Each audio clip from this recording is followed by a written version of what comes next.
At 22, I learned that my little brother's silence was not because of his age, but because of his fear. My name is Chloe Miller. I worked 2 jobs to help put my brother Leo through the special therapy he needed after our world fell apart. Our world was a small, second-floor apartment in a building that had seen better days. It was just me, Leo, and the ghost of our parents. Mom and Dad had been taken from us 3 years prior in a car accident that felt like a permanent earthquake, fracturing our lives into a before and an after. I was 19 then, Leo was only 12. Overnight, I became his guardian, his sister, and the shaky replacement for everything he had lost. Leo was a quiet boy, the kind who found more friends in books and his sketchpad than in people. He had a gentle soul, inherited directly from our mother, and a smile that could still light up a room, though it appeared less and less frequently after the accident. He was also small for his age, with glasses that were always a little crooked, making him an easy target for boys who mistook kindness for weakness. Our neighbors, the Garrisons, lived in the ground-floor apartment with a small, patchy lawn. Mr. Garrison was rarely around, a blur of a man in a suit who was always late for something. Mrs. Garrison was the self-appointed queen of the cul-de-sac, a woman who believed her family's slightly nicer car granted her a position of moral and social authority. And then there was Kyle, their son. A year older than Leo, Kyle was everything my brother wasn't. Loud, broad-shouldered, and possessing a cruel confidence that came from never having been held accountable for anything in his life. The incident happened on a Tuesday. I came home from my morning shift at the local coffee shop, my arms aching from carrying heavy trays. The apartment was silent, which wasn't unusual, but it was a heavy, thick silence. I found Leo in his room, sitting on the edge of his bed, still in his school clothes. He wasn't reading. He wasn't drawing. He was just staring at his hands. "Leo, you okay?" I asked, dropping my bag by the door. He flinched, a tiny, almost invisible movement, but I saw it. "I'm fine," he mumbled, not looking up. "How was school?" "Fine." This was our normal script, but that day the word fine felt like a lie. I walked over and sat beside him. "Leo, look at me." He hesitated, then turned his head. The left lens of his glasses was cracked, a spiderweb of fractures emanating from the center. A dark purple bruise was blooming high on his cheekbone, just under the frame. My heart stopped. "What happened?" My voice was a whisper, tight with a fear I knew all too well. He shook his head, his eyes filling with tears. "It was nothing. I fell on the playground." "Leo," I said, my voice firmer, "you don't fall on your face, tell me the truth." The story tumbled out in broken pieces, punctuated by shaky breaths. Kyle and his friends had cornered him after school, just a block from home. They'd called him Four Eyes, an orphan. They de-shoved him, his backpack strap had snapped, and his books and his prized possession, a silver astronaut pen our dad had given him, had spilled onto the pavement. When Leo had tried to grab the pen, Kyle had stomped on his fingers, snatched the pen, and laughed. The final shove had sent Leo face first into the metal pole of a street sign, cracking his glasses and bruising his face. "He took Dad's pen," Leo whispered, a single tear tracing a path through the dirt on his cheek. He said I didn't deserve to have it." A cold, hard fury settled in my stomach. This wasn't just bullying, it was a violation. That pen was a tangible piece of our father, a memory Leo clung to on his darkest nights. Seeing it stolen, seeing my brother's spirit crushed along with it, ignited something primal in me. "I need you to understand what Leo and I had lost. Our parents were the kind of people who made you believe in good things. Dad was a carpenter, a man who could build anything from a treehouse to a dining table, his hands always rough but his touch always gentle. Mom was a music teacher who filled our house with the sound of the piano and her laughter. They were a team. They built a world for us that was safe and warm and full of love.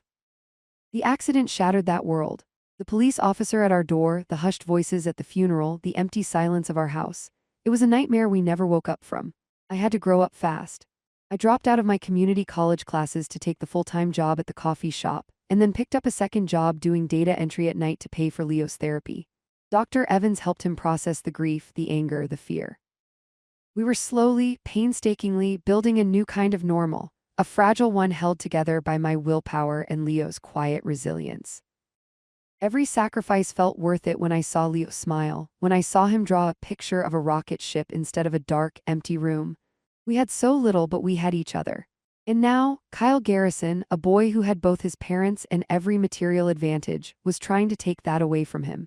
He was kicking the foundations of our already crumbling life. I had tried the right way before. When the teasing started months ago, I had gone to Mrs. Garrison. She had smiled her tight, plastic smile and said, "Boys will be boys, Chloe. I'm sure Kyle was just playing rough. You know how sensitive Leo can be." She had dismissed it and in doing so had given Kyle permission to continue. The school had been no better. "We'll look into it," they said. There were no teachers present, so it's a case of he said. Their inaction was another form of permission. I was done asking for help from people who refused to give it. I stood up from Leo's bed, my hands clenched into fists. The cold fury was now a burning resolve. "Get your jacket," I said to Leo, my voice calm but leaving no room for argument.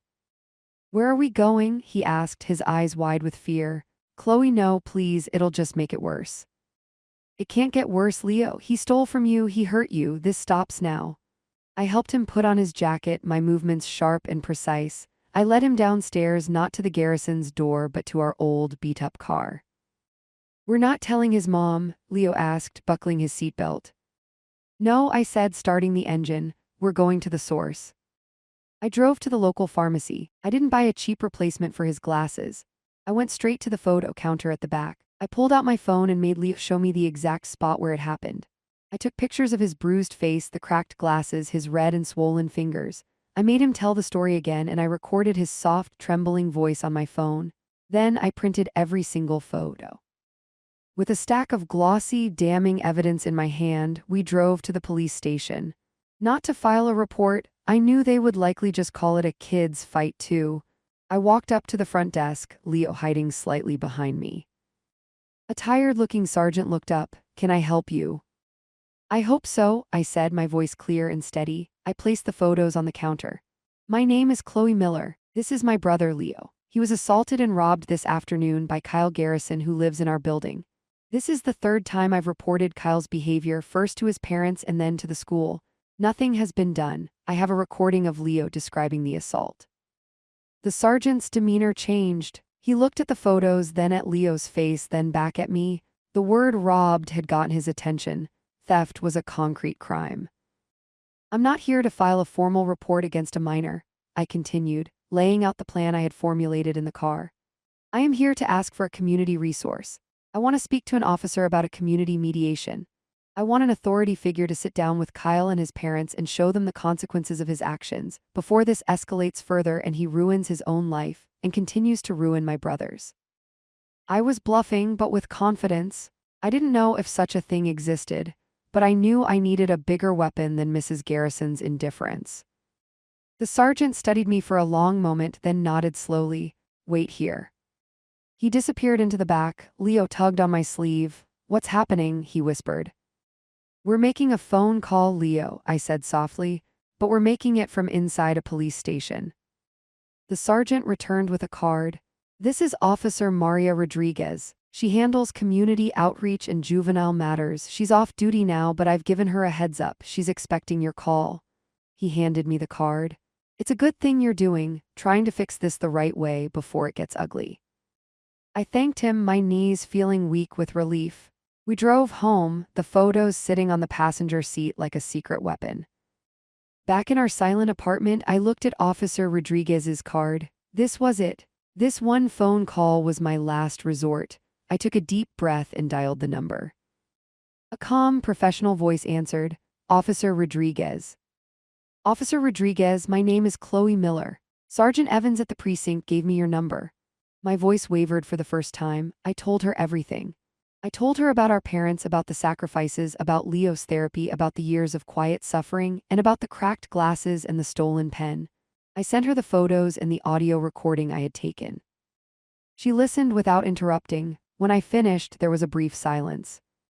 "Chloe," she said, her voice now softer, "you have done everything right. You've been more patient and proactive than most adults in your situation. What would you like to see happen?" "I want the pen back," I said, my voice cracking. "And I want Kyle to be held accountable, truly accountable by his father. I don't think his mother will ever do it. And I want Leo to feel safe in his own neighborhood." "Okay," Officer Rodriguez said. "I can't make any promises, but I will pay a visit to the Garrison household tomorrow. As a community outreach officer, my goal is to facilitate understanding and prevent future issues. I will present the evidence you've gathered. Would you and Leo be willing to be present for a mediated conversation? My instinct was to say no to protect Leo. But then I looked at him, sitting at the kitchen table, nervously sketching. I realized he needed to see this. He needed to see that someone in authority was finally on his side. Yes, I said, we'll be there. The next evening, the four of us, me, Leo, Officer Rodriguez in her crisp uniform, and a very confused and irritated Mrs. Garrison, sat in the Garrisons' pristine living room. Mr. Garrison had been summoned home from work. What is the meaning of this, officer? Mrs. Garrison asked, her smile strained. I'm sure this is a misunderstanding. Officer Rodriguez was a tall, imposing woman with a quiet authority. She didn't smile. She placed the photos of Leo's injuries on their glass coffee table. Then she played the audio recording of Leo's trembling voice describing the assault. The room was silent. Mrs. Garrison's face was pale. Mr. Garrison, a man I had barely seen, stared at the photos, his expression unreadable. Then Officer Rodriguez spoke. Kyle, could you come in here, please? Kyle slouched in, a smirk on his face that instantly vanished when he saw the police officer and the photos. His eyes widened. Kyle, Officer Rodriguez said, her tone neutral but firm. We have a recording of Leo Miller describing how you assaulted him and stole a silver pen that belonged to his late father. Theft is a crime. Assault is a crime. Do you understand that? Kyle looked at his mother, then his father, his bravado completely gone. He looked like a scared little boy. I was just messing around. Messing around results in a cracked lens and a bruised face? Officer Rodriguez asked, pointing to the photos. Messing around involves stealing a priceless family heirloom. Where is the pen, Kyle? He shuffled his feet. In my room. Go get it, now, Mr. Garrison said. His voice was low, but it vibrated with the anger I had never heard from him. It wasn't the anger of someone embarrassed. It was the anger of a parent realizing his son had become a bully. Kyle scurried out and returned a moment later, handing the slightly bent silver pen to Officer Rodriguez, who then gave it to Leo. Leo clutched it to his chest, his shoulders slumping in relief. Officer Rodriguez then turned to Mr. and Mrs. Garrison. I am not here to arrest your son today. I am here because Chloe wanted to give him and you a chance. The school has records of previous complaints. If this continues, the next visit won't be from me for a friendly chat. It will be from a different officer with handcuffs. But more importantly, she said, looking directly at Kyle, you are causing real, lasting harm to a boy who has already been through more than you can imagine. Why? Under the weight of the uniform, the evidence, and his father's furious gaze, Kyle broke. The story poured out. It wasn't about Leo at all. It was about the pressure from his own friends to be the tough guy. It was about his father's constant absence and his mother's constant excuses. He picked on Leo because Leo was an easy target who wouldn't fight back, and it made him feel powerful in a life where he felt he had very little control. He was miserable, and he was taking it out on the one person he thought couldn't fight back. The confession changed the energy in the room entirely. Mrs. Garrison was crying silently. Mr. Garrison looked like he'd been punched in the gut. Officer Rodriguez laid out a plan. Kyle would be formally disciplined by the school, based on the police report she would now file. He would also complete 50 hours of community service, which she would personally verify. But the most significant consequence came from his father. Mr. Garrison stood up. Kyle, go to your room. We will be talking about this later. After Kyle left, he turned to me and Leo. His eyes were filled with a shame I had never expected to see. Chloe, Leo, I am so sorry, truly from the bottom of my heart. I have been absent. I had no idea the kind of person my son was becoming or the pain he was causing. This stops today. He looked at Officer Rodriguez. Thank you for this, truly. Then he looked at his wife. Maria, we have some serious talking to do. In the weeks that followed, the change was profound. Mr. Garrison started coming home on time. He took Kyle to his community service every weekend, working alongside him at the local food bank. He made Kyle apologize sincerely to Leo. It wasn't a friendship, that was too much to ask, but the bullying stopped completely. One Saturday afternoon, about a month later, I saw Mr. Garrison struggling to assemble a new grill in their backyard. Leo was watching from our balcony. Without a word, he went inside and came back out with our dad's old toolbox. He walked down the stairs and approached Mr. Garrison. Sir, he said, his voice small but clear. My dad was a carpenter. He taught me a few things. The instructions are wrong. You need to attach that piece before the legs. Mr. Garrison, sweaty and frustrated, looked at Leo, then at the toolbox. A slow, genuine smile spread across his face. Yeah, okay, show me. I watched from the window as my little brother, the boy who had been so broken, patiently helped the father of his bully fix a mistake. It was a small moment, but it felt like an earthquake in reverse. The ground was finally settling back into place. That one phone call didn't just stop a bully. It started a chain reaction of accountability. It forced a father to look at his son and his own life. It gave a scared boy his voice and his safety back. It taught me that sometimes the right way isn't about following rules that don't work. It's about finding a new, smarter way to demand justice. The world is full of people like Mrs. Garrison and the school who would rather look away than deal with an uncomfortable truth. And there are people like Kyle who are hurting and so they hurt others.